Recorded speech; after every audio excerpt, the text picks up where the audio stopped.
Welcome back to CBS Mornings here at 7:30. The U.S. and South Korea are holding joint military exercises on the Korean peninsula, their largest in years, and these drills will continue through September 1st.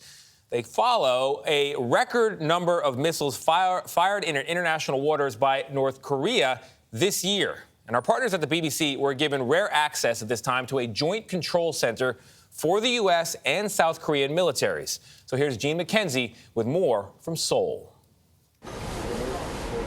Deep underground, an American and a South Korean colonel watch North Korea. I'm learning, but it's difficult to get it right.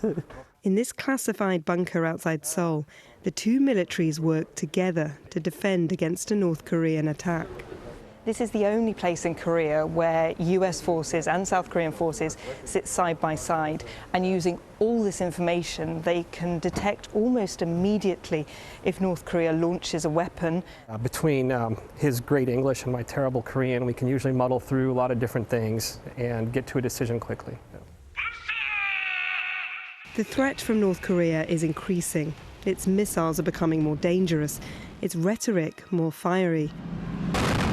So these war games from 5 years ago are back as the US and South Korea practice how to fight their common enemy using aircraft, warships and tanks.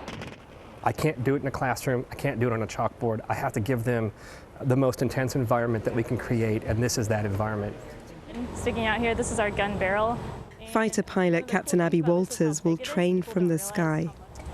It's really important for us to train together with the South Koreans.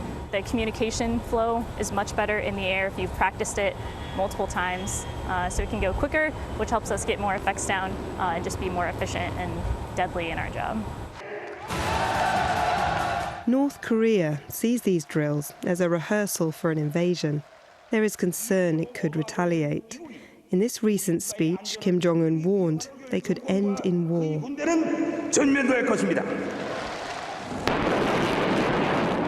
They might have the appearance of war, but the US and South Korea insist these drills are defensive, in part a show of strength to convince North Korea never to use its weapons, especially as it works to develop ones that can evade missile defenses.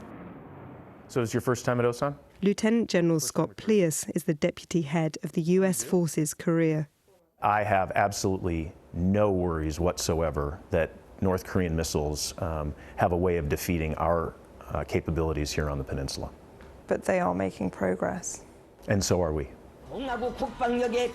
Intelligence suggests North Korea is on the cusp of testing its first nuclear weapon in 5 years. South Korea says it shouldn't be blamed if these drills provide its ammunition. Since North Korea know that this one is a defensive one, and they wanted to utilize this joint military drill for their own political purpose, I think that the joint military drill is one excuse for North Korea to do that kind of military provocation. These war games may well provoke North Korea, but faced with an increasingly formidable enemy, these forces believe they have no choice but to prepare. Gene McKenzie, BBC News for CBS Mornings in Seoul. Thanks to Gene and our partners at the BBC in London.